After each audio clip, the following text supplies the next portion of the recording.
Denver, the Carpet One Summer Convention. I'm with Terry Wheat from RFMS, exhibitor here. Terry, how you doing? We're doing great.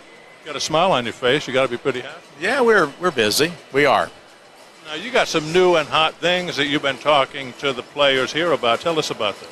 Well, we're trying to bring in more and more applications that work with the internet. People want mobility. So we've got an application that we built that gives the ability to use a smartphone or any kind of mobile device, work the showroom, wait on a customer, gather their information, gather information about product, look up inventory, basically build a complete estimate while you're on the showroom floor using a smart device. In addition to that, we're also showing a new product that we have that integrates with our Measure Mobile product, which we've had for some time, where you have the ability to go out and using a smart device, draw off an area, and it will calculate the layout of the carpet, the square footage of tile, and the layout, however you want to lay it, diagonal or whatever the case may be. But now we've integrated that with a mobile application that will actually build the order, allow you to capture a signature, take a payment, and then submit that back as an order into our system. So it really does give the salesperson, the sales associate, a tool where they can do in-home closing. And we all know that's what it's all about. Now with all of the competition that's out there, we're seeing the big boxes getting more and more sophisticated in how they're doing their measures and how they're doing their in-home visits. We see, of course, Empire and those kinds of people and how they're pushing the in-home close. And we all know that if we can get the customer to, if we have the tools where we can get them to commit, and I'm not talking about writing it on a piece of paper, I'm talking about engaging them, being able to give them visuals, show them how to do it while they're in the home, our close ratios go up dramatically.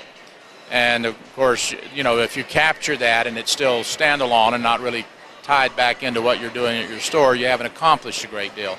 So we've tried to bring in more and more mobile applications that give our clients the ability to work remote back into their main RFMS business software. I know Empire today puts a lot of pressure to close on that first call. Do they use any of this type of technology? Yeah, they do. They have some technology that they use. In fact, some of their people use our Measure product, but they do most of their stuff on paper.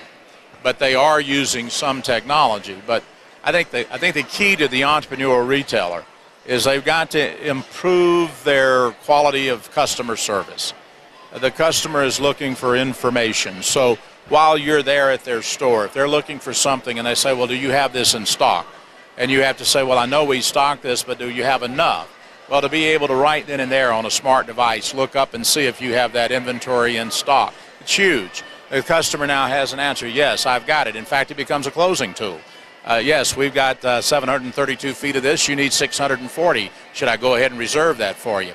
You know, if you give me the order today, then we can make sure that's there and we won't have to order it. And so, yeah, there's just a lot of reasons for having this kind of intellectual knowledge while you're in the customer's home. And so the best way to do that is to create these mobile applications that tie back. That's a story that really ought to get some attention here. I mean, you have to improve your close ratios if you have these closing tools. That's exactly right. And frankly, we feel that by using these kinds of closing tools, you take the customer out of the market, and really you should be able to maintain your margins better, because we all know that business is coming back a little bit, and that's encouraging. The statistics that we saw this last week in the Floor Covering Weekly indicates that, you know, we're up a couple of $1 billion from where we were 3 years ago, or $3 billion, and that's encouraging. But the one thing we have noticed with the increase in business is margins are not coming back. Unfortunately, the big boxes and some of the other players have helped drive down costs, particularly on our prices, particularly on hard surface. And so anything you can do, any tool you can do that really romances the customer to get them to make a decision where price doesn't become so important. They're more involved with the experience and the service and what kind of thing you as an entrepreneur can do for them. And I think if we concentrate on that, we might be able to see our points come up a little bit too, and then certainly be able to compete with those guys that are moving in this direction. It's going there. Unfortunately, we still got too many of us that have this white hair on our heads, and technology is a little difficult for us. But it's nice to see a younger group coming on board, and they're certainly adopting it, so we're doing everything we can to try to make it available. I imagine a certain type, a certain age of customer really would expect you to have a tablet in your hand or be able to communicate with you on an iPhone. There's no question about it. I mean, you look at today, if you go in some of the major retail stores, you go into a Restoration Hardware, and every one of them have an iPad. They can look up inventory. They can do that now. You know, you go into Restoration Hardware, the prices are going to be a little bit more than if you go into some of the lower end types of stores like that, into a Gap or somewhere like that. There's a reason they're able to command those higher prices, because they're giving a different level of service and they're attracting a customer that price isn't number one on their list. And I think if you entertain and romance the customer that way and really emphasize service, some of the surveys that we've read show that price becomes number 7 in order of priority. Their customer really, particularly the woman, the female customer, really wants to be romanced. I don't expect anybody walks into a retail store and says, show me the cheapest thing you got in the store. No, well, they may say that, but they don't mean it. I mean, you know, they're in with a budget in mind, and you can certainly show them the lower, inexpensive stuff, but I'll guarantee you if you give that customer the right kind of attention, you'll be able to upgrade them, and they won't buy the least expensive because they realize the least expensive or the cheapest is the worst buy. One of the things that seems to be a hot property in the industry is really connecting lead producing options out there with the internet, with an RFMS system that the retailer is operating on. Is that a hot property? Yeah, it is, and I think the key there is having a system in place that when you get the lead. Now, we've done some work for C1, or the whole CCA group, where their lead management system that they have on the internet does integrate back with our software. So we get a notification in the store that we have a lead, and it goes out and looks at our data to see if that individual has ever done business with us, and we're able to look and see if it truly is a new lead or is it a duplicate or whatever the case may be, so we know how to address it. But that data comes into our system and it becomes data.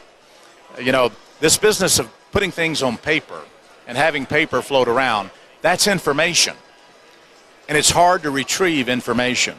But when it becomes data, then we have ways of managing data. Information's real hard to manage. And for years, we've done it with information, a lot of paper floating around. And when the paper gets missing, when an employee leaves and takes it with us, we have no data. And we've lost our information. So that's what we've been emphasizing. And so, yes, and it doesn't matter how the lead gets to you. The key is to get it into data and have a business process that enables you to track that data so that you know what happened with the data. And with the difficulty in just getting people into the store anymore, this certainly is a great option, and the time is terrific to take advantage of it. Absolutely, and you know, what's it costing? So that's what we're trying to do for our dealer base, and we have a special relationship with CCA, and so we work with them to try to build some specific products that are unique to them. But for the whole industry, our goal is to give products that give you the ability to make your data valuable.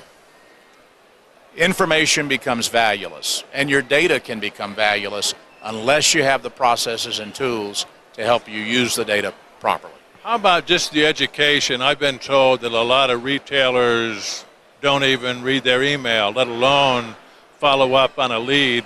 I suspect that's an uphill battle in some areas. I'm sure it is. It's an uphill battle. It's not as big of an uphill battle today as it was. I think the economy taught us a lot of things, the downturn in the economy. So I think entrepreneur retailers are more concerned about that than they used to be. I'm sure there are those out there that aren't. And, you know, they're never going to be real players in the marketplace. Will they always be there? Yeah, in certain markets they will. But it's those dealers that really take this kind of an initiative and use the tools to really romance the customer that are going to be the more successful. And instead of owning a job, you can truly own a business if you get to that point.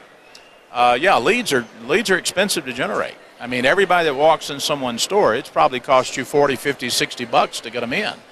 So, you know, if you find a $50 bill laying on the floor, you're going to do something with it that is going to bring you either fun or joy or you're going to invest it.